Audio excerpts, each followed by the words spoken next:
Hello दोस्तों, नमस्कार। मैं विवेक आप सभी का एक बार फिर से बहुत बहुत स्वागत करता हूं आपके अपने इस यूट्यूब परिवार में। तो साथियों, जैसा कि लगातार हम लोग एसएससी एमटीएस के लिए सुबह के 8 बजे मॉडल पेपर कर रहे थे और उसको साथियों जारी रखते हुए आज की सेशन में जो आने वाले शिफ्टों में पेपर होने वाला है, यानी 10 अक्टूबर का आज साथियों पहला, दूसरा, तीसरा तीनों शिफ्टों का पेपर बाकी है।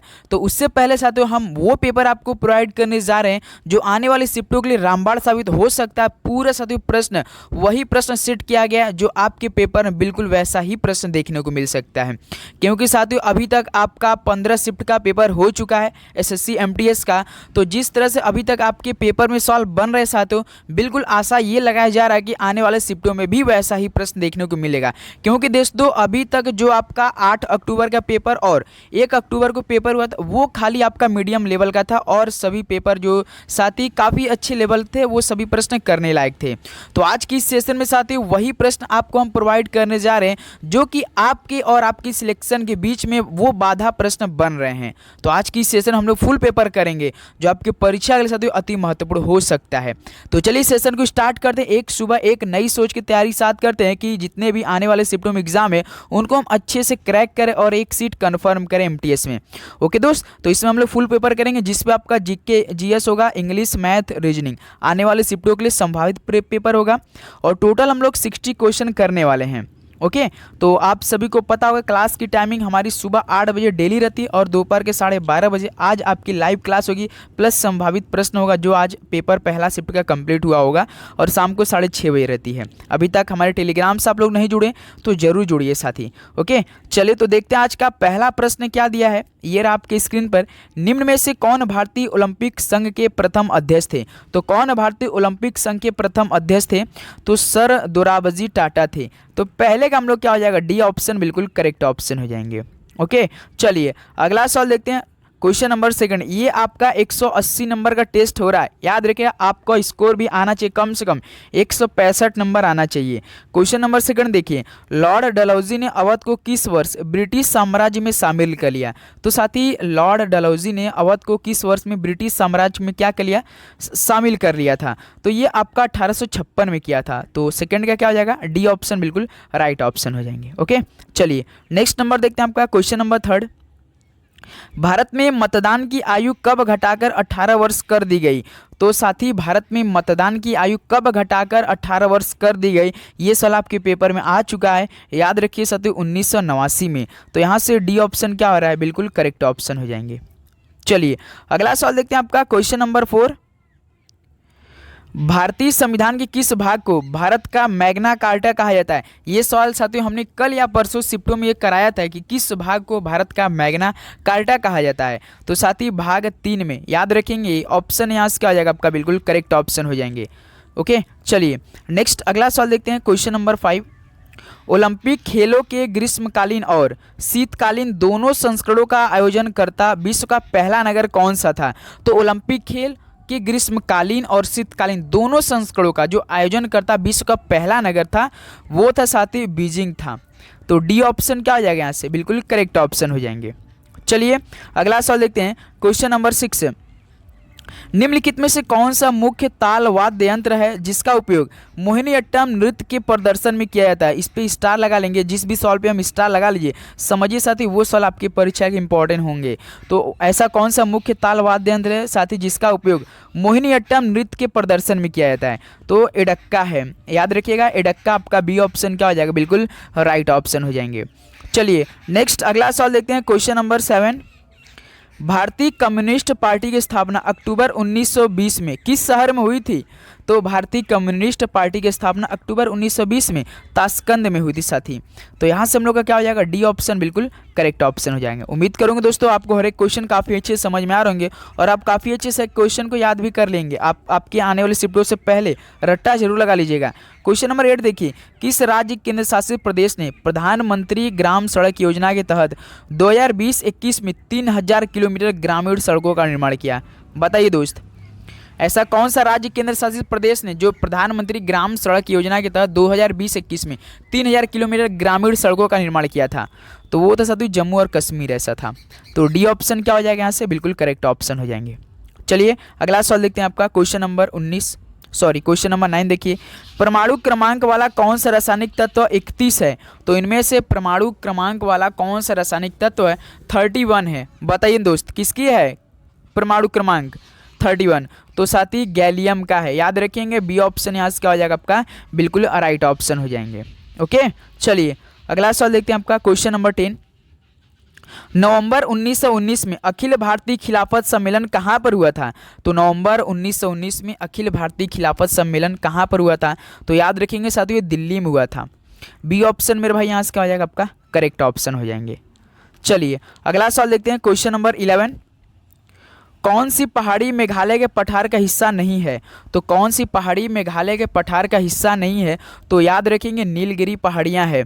तो ऑप्शन है बिल्कुल करेक्ट ऑप्शन। कल से आपके पेपर में पहाड़ियां से भी संबंधित प्रश्न आने लगे हैं साथी, याद रखेंगे आप लोग। चलिए अगला सवाल देखते हैं आपका question number 12। The test of my life निम्न में से किस क्रिकेटर की आत्मकथा है? The test of my life ये किस क्रिकेटर की आत्मकथा है? तो दोस्त युवराज सिंह की है। तो यहाँ से बी ऑप्शन क्या हो जाएगा आपका, बिल्कुल राइट ऑप्शन हो जाएंगे। ओके, तो क्या आप बता सकते हैं साथियों प्लेइंग इट माई वे ये किसकी आत्मकथा है? और साथ ही एक बताएंगे आप लोग की सेंचुरी इज नॉट इनफ, ये दोनों बताइए किसकी किसकी आत्मकथा है। राइट ऑप्शन कमेंट बॉक्स में दीजिए। चलिए नेक्स्ट नंबर देखते हैं आपका क्वेश्चन नंबर 13। निम्नलिखित में से किसने ब्रह्मांड के विस्तार की अवधारणा की खोज की? तो साथी किसने ब्रह्मांड के विस्तार की अवधारणा की खोज की थी? तो एडविन हब्बल ने की थी। ऑप्शन यहाँ से क्या हो जाएगा मेरे भाई, आपका बिल्कुल करेक्ट ऑप्शन हो जाएंगे। चलिए नेक्स्ट नंबर देखते हैं आपका क्वेश्चन नंबर 14। निम्नलिखित में से किसने 1878 के वर्नाक्यूलर प्रेस अधिनियम को निरस्त कर दिया था? तो देखिए साथियों 1878 में आपका वर्नाक्यूलर प्रेस अधिनियम निरस्त कर दिया गया था, जो कि ये लॉर्ड रिपन के द्वारा किया गया था ऐसा। ऑप्शन ए यहाँ से क्या हो जाएगा, बिल्कुल आपका करेक्ट ऑप्शन हो जाएंगे। चलिए अगला सवाल देखते हैं क्वेश्चन नंबर 15। माना जाता है कि भारत में औपचारिक ब्रिटिश शासन 1757 में ये किस युद्ध के बाद शुरू हुआ था? तो माना जाता है कि भारत में जो औपचारिक ब्रिटिश शासन साथियों 1757 में जो स्टार्ट हुआ था, प्लासिक युद्ध के बाद क्या हुआ था, स्टार्ट हो गया था साथी। ऑप्शन ए यहाँ से देखिए प्लासिक का युद्ध आपका करेक्ट ऑप्शन हो जाएगा। ओके, चलिए नेक्स्ट अगला सवाल देखते हैं आपका क्वेश्चन नंबर 16। देखिए क्या दिया सवाल, निम्नलिखित में से किस प्रकार के अवसंरचना विकास के लिए भारत सरकार द्वारा प्रधानमंत्री गति शक्ति योजना शुरू की गई है? भाई साहब योजना से सवाल तो हर शिफ्ट में, ऐसा कोई भी शिफ्ट अभी तक नहीं बना है कि आपके पेपर में सवाल न आया हो। तो बताइए किस प्रकार के अवसंरचना विकास के लिए भारत सरकार द्वारा प्रधानमंत्री गति शक्ति योजना शुरू की गई है? तो साथी परिवहन की, गति यहाँ पे आया ना तो समझिए गति परिवहन, डी ऑप्शन करेक्ट ऑप्शन हो जाएंगे। चलिए दोस्त अगला सवाल देखते हैं क्वेश्चन नंबर देखिए 17। नीरद सी चौधरी की आत्मकथा का नाम क्या है? तो नीरद सी चौधरी की आत्मकथा की नाम बात करें तो an autobiography of a yogi है साथी। ऑप्शन ए बिल्कुल correct option, an autobiography of a yogi Nirad C Chaudhuri द्वारा है लिखा गया, आत्मकथा उनका है। चलिए अगला सवाल देखते हैं आपका साथी क्वेश्चन नंबर 18। देखिए निम्नलिखित में से कौन सी नृत्य शैली बिहू नृत्य से प्रभावित है? तो ऐसी कौन सी नृत्य है जो कि शैली बिहू नृत्य से प्रभावित है? वो साथी सत्रिया है, याद रखेंगे। ऑप्शन यहाँ से क्या हो जाएगा आपका, बिल्कुल करेक्ट ऑप्शन हो जाएंगे। ओके, चलिए नेक्स्ट अगला सवाल देखते हैं आपका क्वेश्चन नंबर 19। निम्न में से किस तत्व का परमाणु क्रमांक 87 है? तो किस तत्व का परमाणु क्रमांक 87 अब आने वाले शिफ्टों में आपके पेपर में आएगा साथी? तो फ्रांसियम का साथी, यदि आपसे पूछ दिया कि फ्रांसियम का परमाणु क्रमांक बताइए तो कितना है, तो आप चुपचाप हमारे साथ साथियों 87 पे ऑप्शन ए पर लॉक करेंगे और ऑप्शन भी यही आएगा सेम, कुछ इसमें A to Z नहीं बदलने वाला, कॉपी होकर डायरेक्ट आएगा, याद रखेंगे। चलिए क्वेश्चन नंबर देखते हैं 20। प्रसिद्ध संगीतकार अप्पा जलगांवकर किस वाद्य यंत्र से संबंधित है? तो साथी जो प्रसिद्ध संगीतकार अप्पा जलगांवकर ये किस वाद्य यंत्र से संबंधित है? तो साथी हारमोनियम से हैं। ऑप्शन यहाँ से क्या आ जाएगा आपका, बिल्कुल करेक्ट ऑप्शन हो जाएंगे। ओके, चलिए अगला सवाल देखते हैं आपका क्वेश्चन नंबर 21। क्या दिया सवाल, द विंग्स ऑफ फायर पुस्तक के लेखक कौन है? द विंग्स ऑफ फायर पुस्तक के लेखक की यदि बात करें तो साथी APJ अब्दुल कलाम है। ऑप्शन है यहाँ से क्या आ जाएगा आपका, बिल्कुल राइट ऑप्शन हो जाएंगे। ओके, चलिए नेक्स्ट अगला सवाल देखते हैं आपका क्वेश्चन नंबर 22।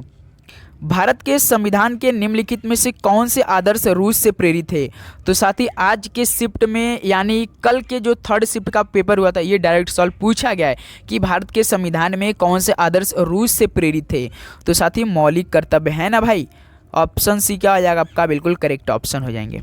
चलिए अगला सवाल देखते हैं आपका क्वेश्चन नंबर 23। मैं नास्तिक क्यों हूँ लेख किसके द्वारा लिखा गया था। मैं नास्तिक क्यों हूँ ये लेख किसके द्वारा लिखा गया था दोस्त, तो ये भगत सिंह द्वारा लिखा गया था। बी ऑप्शन क्या हो जाएगा यहाँ सबका बिल्कुल राइट ऑप्शन हो जाएंगे। चलिए अगला सवाल देखते हैं आपका क्वेश्चन नंबर 24।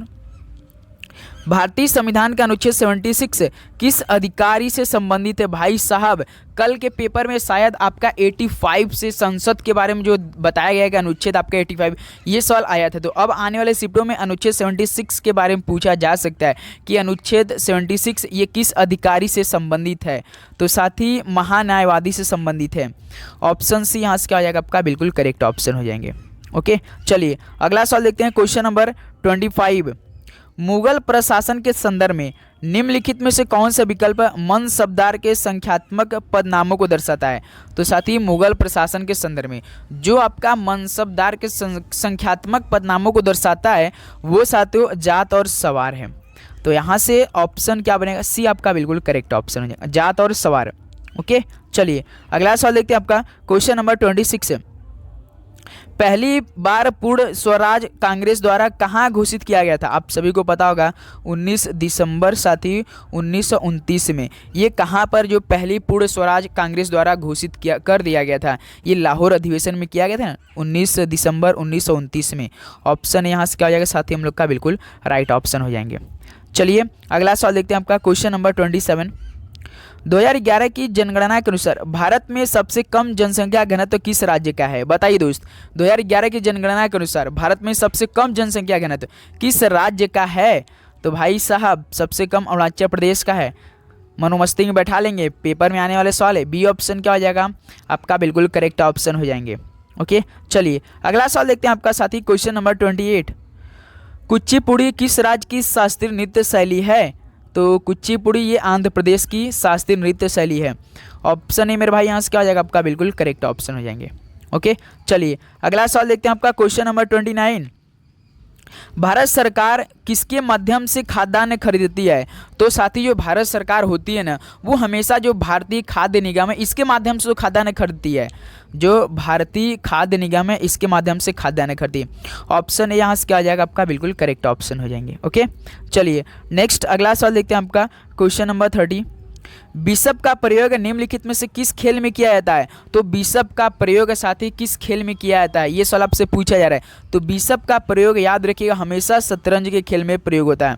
तो दोस्त यहाँ से डी ऑप्शन क्या हो जाएगा आपका, बिल्कुल राइट ऑप्शन हो जाएंगे। ओके चलिए अगला सवाल देखते हैं आपका क्वेश्चन नंबर 13। अब देखिए दोस्त इंग्लिश के हम वही प्रश्न करेंगे जिस टाइप से आपके पेपर में प्रश्न है। हम आपको अवगत कराना चाहते हैं कि दोस्तों आपके पेपर में बिल्कुल ऐसा प्रश्न देखने को मिलेगा, बिल्कुल सेम टू सेम ऐसा लिखा रहेगा। आपको क्या करना है समझने की जरूरत है, याद रखिए। जैसे देखिए क्वेश्चन नंबर 13 आपका select the most appropriate synonyms. जैसे मोस्ट अप्रोप्रिएट सिनोनिम्स दिया यानी आपको पर्यायवाची बनाना है, पर्यायवाची बताना है। देखिए underlined word as used in the sentence, आपको सेंटेंस दिया रहेगा, एक अंडरलाइन क्या रहेगा वर्ड उसी का केवल आपको सेंटेंस का पर्यायवाची बताना है, उसी वाक्य का। साथ ही आपको पूरा सेंटेंस नहीं पढ़ना है, केवल जो आपका अंडरलाइंड वर्ड है वही केवल पढ़ना है। जैसे देखिए यहाँ पे एलिनेटेड अंडरलाइंड वर्ड क्या है, बस इसी को समझना, इसका आपको सिनोनिम्स बता देना है। जैसे देखिए एलिनेटेड का मतलब क्या होता है, यहाँ पे हमेशा याद रखिए अलग थलग होता है। एलिनेटेड का मतलब क्या होता है साथी, अलग थलग होता है। तो इसका क्या हो जाएगा, सेपरेटेड हो जाएगा। अब सेपरेटेड मतलब आप लोग सेपरेट करते हैं ना, तो उसको क्या बोलते हैं, एलिनेटेड का सिनोनिम सेपरेटेड बोला जाता है, याद रखिए। अब डीएक्टिवेटेड का मतलब आपका निष्क्रिय हो जाएगा, और वैलिडेटेड का मतलब आप सभी जानते हैं मान्यता होता है या मान्य हो जाएगा। तो यहाँ पे एलिनेटेड का मतलब आपका क्या हो जाएगा साथी, अलग थलग होता है, याद रखेंगे आप लोग, अलग थलग हो जाएगा। तो सेपरेटेड मतलब आप जानते हैं कि एकदम सेपरेट कर देना, तो इसका क्या हो जाएगा, बिल्कुल ए राइट ऑप्शन हो जाएंगे। ओके चलिए अगला सवाल देखते हैं दोस्त आपका question number 32। The sentence given below has one miss spelled word, spot the incorrectly spelled word and select it's correctly spelling. तो देखिए साथी, आपको इसमें क्या कहने का है, इसमें एक सेंटेंस दिया आपको जो कि इसमें इनकरेक्ट है, इसी सेंटेंस में इनकरेक्ट है, लेकिन आपको ऑप्शन में उसका राइट आंसर मतलब करेक्ट स्पेलिंग बताना है। ऐसे चलिए पढ़ा जाए। देखिए, सम का स्पेलिंग बिल्कुल राइट है, डिजीज का भी स्पेलिंग बिल्कुल राइट, और some disease are due to neurological disorders. देखिए डिसऑर्डर भी बिल्कुल राइट है। यहाँ पर देखिए न्यूरोलॉजिकल का स्पेलिंग कुछ यहाँ पे हम लोग को मिस्टेक दिख रहा है, इनकरेक्ट दिख रहा है, तो हमें अब न्यूरोलॉजिकल का राइट स्पेलिंग ऑप्शन के हिसाब से बताना है। ये सवाल आपसे पूछ रहा है। यदि हम आपसे पूछ दे कि न्यूरोलॉजिकल का राइट स्पेलिंग बताइए क्या होता है, तो न्यूरोलॉजिकल का स्पेलिंग क्या होता है मेरे भाई, NU होता है, NU होता है, ROLOGIC होता है भाई। हमेशा याद रखिए, केवल एक एक वर्ड से आपके पेपर में या तो इनकरेक्ट रहेगा, या तो मिस स्पेल्ड रहेगा, या तो राइट रहेगा, याद रखेंगे दोस्तों। तो यहाँ से हम लोग का न्यूरोलॉजिकल का बी ऑप्शन देखिए करेक्ट है। जो प्रश्न बोला है साथी, बिल्कुल हमने उसका फॉलो करते हुए बी को ऑप्शन लगाया। इस तरह से आपके पेपर में प्रश्न 1 से 2 रहने वाले हैं। ओके दोस्त, चलिए अगला सवाल देखते हैं आपका question number 33। What is the most appropriate meaning of the idiom. Idiom आपके पेपर में 2 रहेगा साथियों। ईडियम आप समझ लिए मुहावरा होता है। बर्न द मिडनाइट ऑयल, इसका मतलब आधी रात को तेल जलाना है, यानी साथियों आधी रात तक काम करना, या देर रात तक जागना, या देर रात तक जागना। जैसे कि आपको इस समय MTS का एग्जाम है, तो आप लोग पढ़ाई करने के लिए देर रात अपने ऊपर काम करने के लिए जाग रहे हैं ना, तो उसको क्या बोलते हैं, बर्न द मिडनाइट ऑयल, आधी रात तक तेल जलाना। तो इसका मुहावरा का अर्थ बताइए। तो to stay up and work late into the night.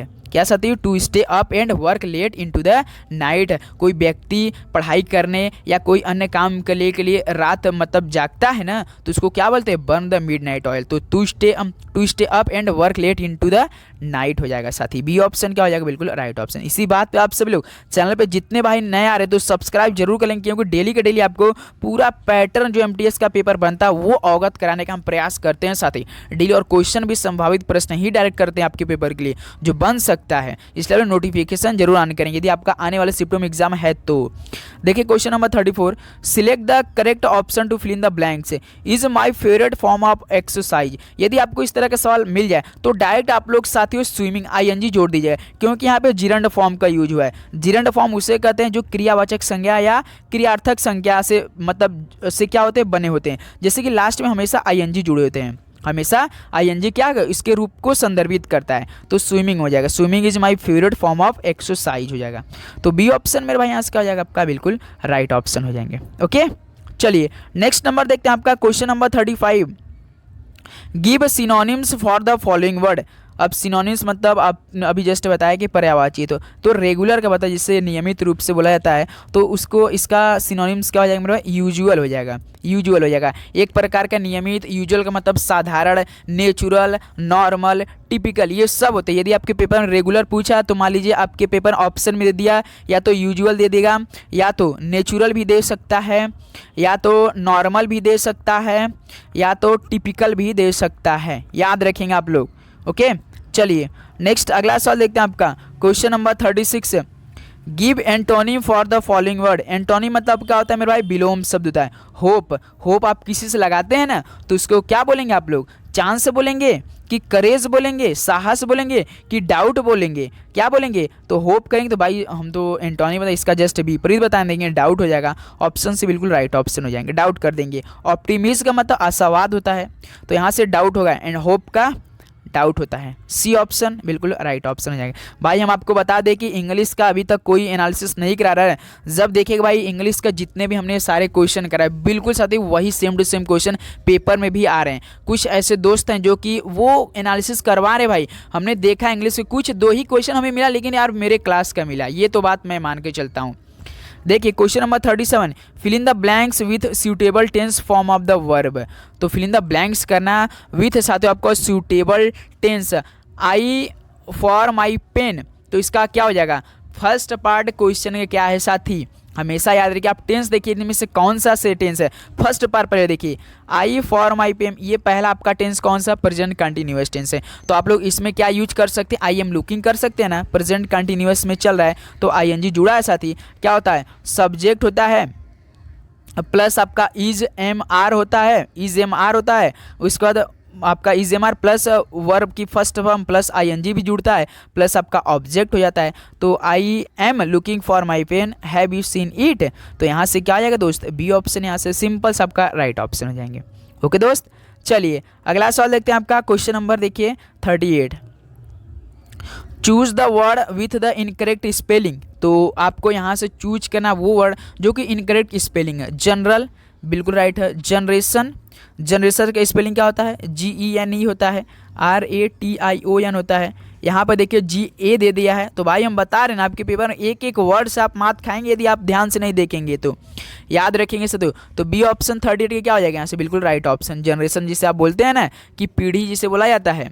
Okay, और जेनरोसिटी का मतलब क्या होता है, जेनरोसिटी का मतलब एक प्रकार का उदारता होता है। ओके, बी ऑप्शन यहाँ से क्या हो जाएगा, राइट ऑप्शन हो जाएंगे। चलिए नेक्स्ट नंबर आपका देखते हैं साथी, question number 39, select the correctly spelled word. तो आपको यहाँ से पेट्रोटिज्म दिया, यानी देशभक्त, देश प्रेम। तो पेट्रोटिज्म का करेक्ट स्पेलिंग क्या होता है भाई, तो PATRIOTISM होता है, पैट्रियोटिज्म होता है, पैट्रियोटिज्म, PATRIOTI। देखिए ऑप्शन बी दिया भाई, ऑप्शन बी। बहुत अच्छा, आप सभी का जवाब आ रहा है। तो 39 क्या मेरे भाई, बी ऑप्शन करेक्ट ऑप्शन हो जाएंगे।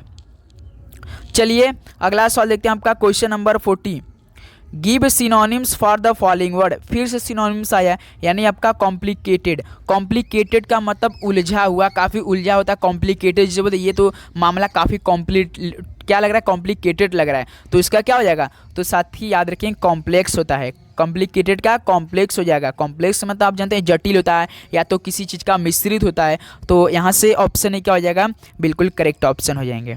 ओके, चलिए अगला सवाल देखते हैं आपका, question number 41, give antonym for the following word toxic. तो साथी give antonym for the following word. आज आपके साथ कुछ चिड़ियों की चहकने की भी आवाज़ आ रही होगी, क्योंकि आज बिल्कुल बीच बगीचे में आपकी क्लास ले रहे हैं। याद रखिएगा साथियों, give anatomy for the following word. तो क्या हो जाएगा टॉक्सिक का, टॉक्सिक आप जानते हैं बहुत विषाणु या विषाक्त। तो हेल्दी मतलब स्वस्थ होगा, क्या लेथल होगा कि आपका लेथल होगा यानी जानलेवा होगा, कि हार्मफुल होगा, कि वेनोमस या विषैला होगा, क्या हो जाएगा साथी। तो यानी टॉक्सिक है तो हम लोग काफ़ी हेल्दी होगा ना, क्योंकि एंटोनिम पूछा है मेरे भाई, यहाँ पे एंटोनिम रहेगा साथी, याद रखेंगे। तो 41 का ए ऑप्शन बिल्कुल राइट ऑप्शन हो जाएंगे। ओके, चलिए नेक्स्ट नंबर देखते हैं आपका, question number 42, fill in the blanks with the correct conjunction, it is useful ornamental. जैसे कि आप बोलते हैं ना, जो चीज़ किसी काम का न हो या सौंदर्य की दृष्टि से आकर्षक न हो, वह न होता हमारे उपयोगी में होता है, न होती आभूषण में होता है। तो उसका क्या बोलते हैं, it is neither useful nor ornamental होता है। याद रखें हमेशा, it is neither nor ornamental होगा। तो यहाँ से 42 का सी ऑप्शन मेरे भाई बिल्कुल करेक्ट ऑप्शन हो जाएंगे। ओके, चलिए अगला सवाल देखते हैं आपका, क्वेश्चन नंबर 43। अब देखिए रीजनिंग के सवाल आपके बीच रहा आपके स्क्रीन पर।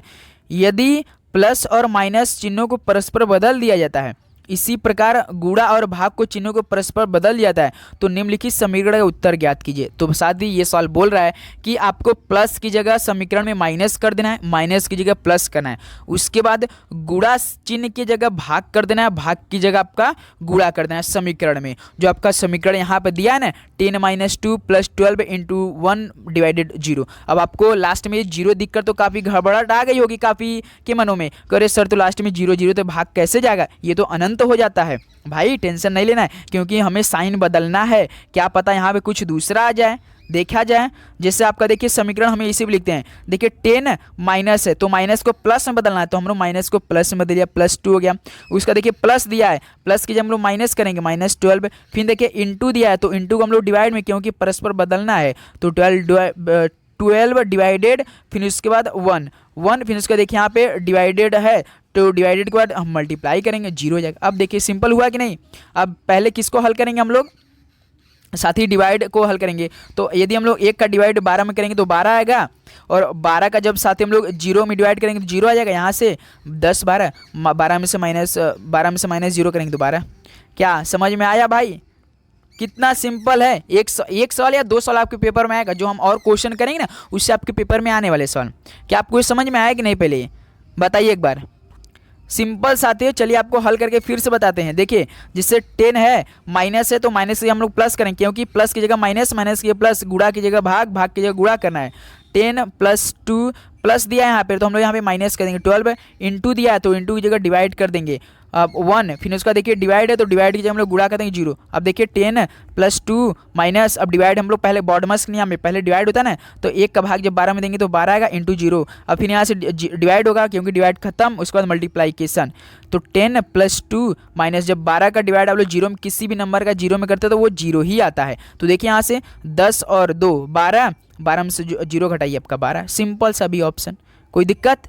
बिल्कुल सही, कोई दिक्कत नहीं। चलिए नेक्स्ट अगला सवाल देखते हैं आपका साथी। Question number 44। उस समूह का चयन करें जिसमें संख्याएं उसी प्रकार संबंधित है जैसे निम्नलिखित समुच्चयों की संख्या संबंधित है।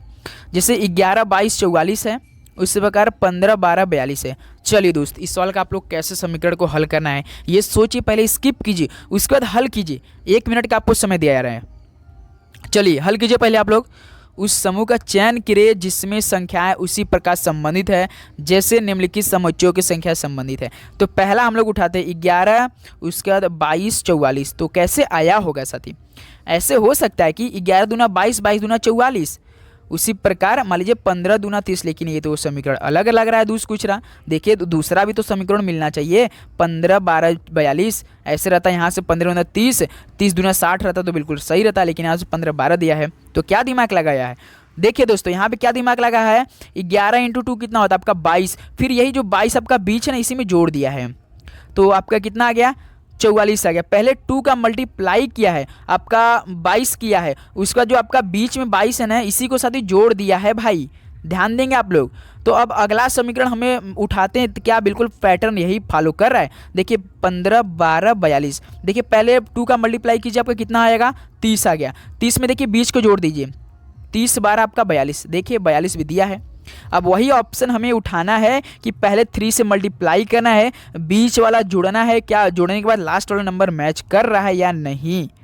चलिए पहला ऑप्शन देखिए आपका 3 3 15, यानी 3 से मल्टीप्लाई 2 में करेंगे तो 6 आएगा, 6 में 2 जोड़ेंगे तो आपका 8 आएगा, लेकिन यहाँ पे 15 दिया है, रॉन्ग है पहला ऑप्शन। दूसरा ऑप्शन देखिए 21 का मल्टीप्लाई 2 में करेंगे तो कितना आपका आ गया 42, 42 में फिर देखिए बीच का जोड़ेंगे तो कितना आ गया आपका 84 आ जाएगा, ये भी ऑप्शन रॉन्ग है। तीसरा ऑप्शन देखिए 12 का मल्टीप्लाई 2 करेंगे तो 24, 24 में दी 24 जोड़ेंगे तो 48 आएगा, लेकिन यहाँ पे 39 दे रखा है। अब तब डी ऑप्शन उठाते हैं। 18 का मल्टीप्लाई यदि 2 में करेंगे तो कितना आपका आएगा 36, 36 में 8 जोड़िए, 36 + 8 44। देखिए ऑप्शन डी आपका 44 दे रखा है। तो क्या हम लोग लॉक कर सकते हैं भाई? आपको इस तरह का साथ ही एमटीएस के पेपर में इस तरह का रीजनिंग के सवाल रहेंगे, आपको बिल्कुल क्वेश्चन देखना है, तुरंत फटाफट सॉल्व करना है, उसको देखते रहना नहीं है भाई, याद रखना है। ओके चलिए नेक्स्ट नंबर आपका देखते हैं क्वेश्चन नंबर 45। दी गई श्रृंखला में प्रश्नवाचक के स्थान पर क्या आना चाहिए? जैसे 7 से 22, 22 से 52, 52 से 112, 112 से 232। 7 से 22, 52, 112, उसका 232। इस क्वेश्चन मार्क की जगह क्या आना चाहिए साथी, बता सकते हैं आप लोग? देखिए 7 से 22, पहले इसको हम लोग तो ऐसे करते हैं, देखिए 15 जोड़ा, फिर उसके बाद 22 से 52 में क्या जोड़े, 15 दूना 30, सीरीज मिल गया 30, फिर 52 में इसका 60 जोड़ दीजिए। देखिए 15 दूना 30, दूना 60, और 112 में 232 क्या जोड़ दें, 60 का दुगुना कीजिए 120, 120 12 232, बिल्कुल 120। अब इसका दुगुना कीजिए, 120 दूना कितना हो जाए आपका 112 दूना 24, 240, 240 प्लस आपका 232, 2 2 400, 432, 472। क्या प्रश्नवाचक के चिन्ह पे 472 आप लोग का आया? बताइए। सिंपल सा साथियों दुगना करता जा रहा है डायरेक्ट। देखिए आपका 7 से 22 15, 22 से 52, फिर 15 दूना 30 किया, फिर 52 से 112, 30 का दुगना किया 60, फिर 112 से 232, 60 का दुगना 120, सिंपल जोड़ा। तो लास्ट में हम लोग 120 का दुगना किए 240, 240 को जब 232 में जोड़ेंगे तो आपका 440 और 32 72 होता है, तो 472 हो जाएगा। 45 का डी ऑप्शन बिल्कुल करेक्ट ऑप्शन हो जाएंगे। क्या कोई प्रॉब्लम हुई सॉल्व पे? नहीं हुई? ओके, चलिए अगला सवाल देखते हैं आपका क्वेश्चन नंबर 46। अगर इस तरह का सवाल में थोड़ा सा भी आपको दिक्कत आ रही है तो प्रैक्टिस कर लिए भाई, कर लीजिएगा। देखिए, निम्नलिखित संख्या श्रृंखला में प्रश्न चिन्ह के स्थान पर कौन सी संख्या आनी चाहिए? जैसे आपका 512, 508, 500, 496, क्वेश्चन मार्क के जगह में बताना है। 512 से 508 कैसे आएगा? -4 किया है। 508 से 500 -8 किया है। उसका 496 यानी फिर -4 के, देखिए -4 -8 -4 यानी हम फिर -8 कर दें। क्या 496 में 60 घटाएंगे कितना हो जाएगा? 488 आएगा। क्या ऑप्शन सी दे रखा है? देखिए, अब यही आप सीरीज को फॉलो कर दीजिए। 488 में से -4 घटाएंगे तो आपका 484। देखिए लास्ट में भी यही 484 भी दिया है। -4 -8 -4 -8 -4, यही आपका सीरीज बन रहा है। 46 का सी ऑप्शन क्या हो जाएगा आपका दोस्त? बिल्कुल राइट ऑप्शन हो जाएंगे। ओके, चलिए नेक्स्ट नंबर आपका देखते हैं क्वेश्चन नंबर 47। देखिए, BTRDE का संबंध CEFSU से है तो RSTVY का संबंध किससे हो जाएगा? बताइए। चलिए हल कीजिए राइट ऑप्शन 47 का। फटाफट सभी दोस्त हल करेंगे। क्या बन सकता आप सभी का राइट ऑप्शन? फटाफट हल कीजिए। तो देखिए दोस्तों, क्वेश्चन नंबर आपका 47 क्या दिया है? जैसे BTRDE का संबंध CEFSU से दिया है तो पहले हम इस समीकरण को हल करते हैं। जैसे BTRDE से क्या बना है मेरे भाई? CEFSU बनाया है। तो इसका पहले क्वेश्चन करने के लिए आपको तुरंत इसका कोडिंग आपके दिमाग में होना चाहिए। यदि आपके सामने आए तो सबसे पहला काम आपको कोडिंग कर देना। जैसे देखिए, B आपका 2 नंबर का, T आपका 20, R आपका 18, D आपका 4, E आपका 5 है। सेकेंड कलर सेलेक्ट कर तो और भी बेटर आपको लगेगा। देखिए, C आपका 3 होता है, E आपका 5, F आपका 6, S आपका 19, U आपका 21। हम आपको बता दें, ये सवाल यदि आपके पेपर में आ गया तो आप बिना हल के कभी नहीं कर सकते। ये हम आपको बता दें कि ऐसा ये समीकरण समझना वाली बात है ये भाई, क्योंकि उसमें थोड़ा सा घुमाया है सवाल को। जैसे देखिए, B से C यानी +1 किया है, फिर B से 5 किया है तो इसमें क्या क्या होगा? यानी -15 किया होगा। 18 से 6 -14 किया है, उसका 4 से देखिए आपका 19 यानी -5 किया है, -15 किया है, और आपका 15 से 21 -6 कर रहा है, -16 किया है। तो भाई आपको ऐसा दिमाग नहीं लगाना है, सिंपल सा आपको जानते क्या करना है? जो आप इसको लिखे हैं ना BTRD, इसको आपको क्रम वाइज में लिख लीजिए। जैसे कि क्रम वाइज पहले क्या आएगा? B आएगा, B के बाद C है, नहीं है, B C D, देखिए D है, उसके बाद E है, उसके बाद देखिए R है, उसके बाद आप T आता है ना, यही आता है ना आपका। जैसे ABCDEFGHIJKLMNOPQRST। तो बस अब इसका क्या क्या है? C देखिए, C लिखा, E किया, F S U, देखिए B के बाद C, D के बाद E के बाद F, R के बाद S, T के बाद U। बस सिंपल सा। उसके आगे वाला तो हमें क्या पूछा सती? RSTVY के पूछा। R के बाद क्या आता है? R के बाद हमेशा यस आता है, यस के बाद T आता है, T के बाद U आता है। STU किसी में ऑप्शन में देखिए, STU देखिए कॉल ऑप्शन C में दिया है तो हमें पूरा करने की भी जरूरत नहीं है। तो 47 के यहाँ पे C ऑप्शन हो जाएगा भैर भाई। तो याद केवल साथियों याद रखिए, पहले में केवल किया है आपका क्रम, मतलब इसमें क्या क्या है? पहला में इसलिए किया है क्योंकि ये क्रम में लिखा है, क्योंकि ये आपका क्रम में ही दिया है। ये आप ध्यान रखेंगे। आप ये सोच रहे होंगे सर बताइए कि इसको आप क्रम क्यों नहीं कि भाई ये तो आप क्रम में ही RSTUVWXYZ होता है ना, ये तो अपने आप क्रम में ही है, तो इसे हमें क्यों क्रम में करें? क्यों हम लोग छोटा से बड़ा लिखे? ये तो ऑलरेडी दिया ही है। काफ़ी के मनों में ये तो जरूर सवाल आया होगा, सर ये आप क्यों नहीं किया? भाई देखिए, ये अपने आप ऑलरेडी पहले से ही दिया है, किया है वर्ड में, इसलिए हम लोग पहले इसको किया है। इसको केवल जानते हैं आप 10 से 12% लोग कर पाएंगे, याद रखिएगा। इसको क्या किया? पहले वर्ड में किया, साथ क्रम में किया उसके बाद। ओके, चलिए नेक्स्ट आपका देखते हैं क्वेश्चन नंबर 48। दी गई श्रेणी में प्रश्न चिन्ह के स्थान पर क्या आना चाहिए? तो देखिए आपका 71, 73, 79, क्वेश्चन मार्क 89, 97। यदि आपको अभाज्य संख्या पता होगा ना, ये सारे क्या आपको लग रहे हैं? अभाज्य संख्या लग रहा है कि नहीं? 73, 71, 73, 79, 79 के बाद कौन सा अभाज्य संख्या आ सकता है आपके हिसाब से? क्या 81 आएगा अभाज्य संख्या? बिल्कुल, ये तो भाज्य कट जाता है, 90 भी कट जाता है, 84 भी कट जाता है, लेकिन भाई बी नहीं करता। 83 किसी से कटता है?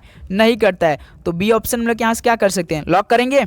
बताइए क्रमागत क्या है, अभाज्य संख्याओं की श्रेणी है, याद रखिएगा। तो यहाँ से 48 का बी ऑप्शन बिल्कुल राइट ऑप्शन हो जाएंगे। ओके, चलिए अगला सवाल देखते हैं, आपका क्वेश्चन नंबर 49। अब देखिए मैं वादा के साथ कह सकता हूँ आपके पेपर में 2 सवाल आएगा, तो वही 2 सवाल आज हम आपको पूरी तरह सिखाएंगे किस तरह आपको हल करना है। जिस देखिए दिए गए समीकरण को सही करने के लिए किन 2 चिन्हों को आपस में बदलना चाहिए।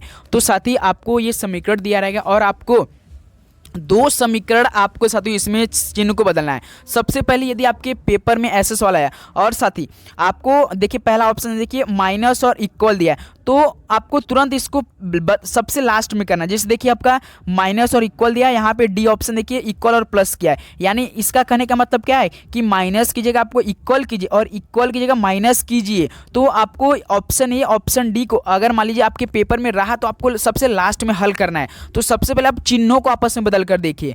तो देखिए हम लोग पहला ऑप्शन बी को उठाते हैं, जैसे कि प्लस और माइनस, यानी प्लस की जगह माइनस, माइनस की जगह प्लस करेंगे। देखिए आपका समीकरण यहाँ पर दिया है आपका 88 प्लस 9 डिवाइडेड 5 इंटू 4 माइनस 2 बराबर 7। तो हमें अब देखिए ऑप्शन बी प्लस की जगह माइनस, माइनस की जगह प्लस करते हैं। देखिए 8 प्लस दिया तो माइनस कर दिए, उसका डिवाइडेड 5 इंटू 4 माइनस दिया है तो माइनस किया प्लस कर दिए बराबर 7। अब इसको हल करते हैं, क्या देखते हैं 7 आता है।